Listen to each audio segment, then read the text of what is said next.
Hey everyone, so this is going to be one of my Supergirl videos in which I'll discuss some of the plans for the second half of the show's second season. So if you're not a big fan of reading or hearing about this kind of news, consider this your spoiler warning. But without further ado, here is all we know so far and my speculations on the show's second half of the season. Number 1.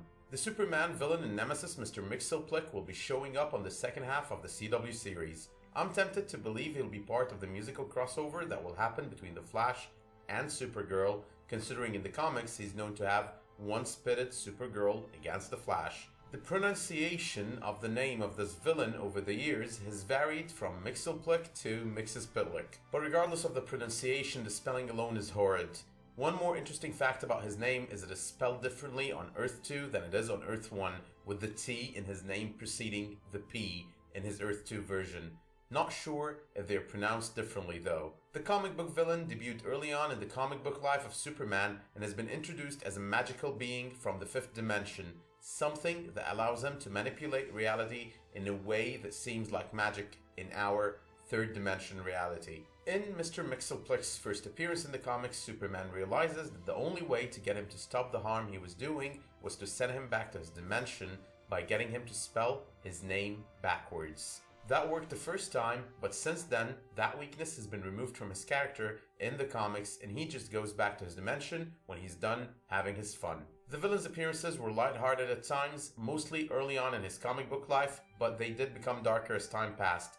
So considering the kind of show that Supergirl is, I'm expecting we will see him in the former rather than the latter. But number 2. The Dominators will be showing once more in the 2016-2017 season run, but only this time they'll be showing on Supergirl's Earth. I'm tempted again to believe she'll request the help of the Flash on this one, but it could as well act as a good chance to bring back Superman for an episode or two into the fold of the Supergirl show. Besides, she already has the Guardian, the Green Martian, Miss Martian, and Mon-El to help her with such a battle. But number 3. We know that the Cadmus story isn't done for good.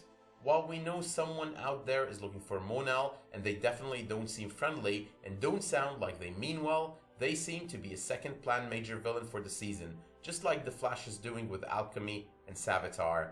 Cadmus will probably continue without Lillian, and according to the executive producer Andrew Kreisberg, Lillian is going to be an integral part of the back half of the season as she deals with her incarceration in her own way. Let me know in the comments what you think of the Dominator's visit to Earth 38 and whether or not you believe the Flash will be part of this fight in the musical crossover. And as usual, if you like this video, do let me know by dropping me a like, and if you want to see more where this came from, make sure you subscribe as well. Thank you so much for tuning in, and I'll see you soon.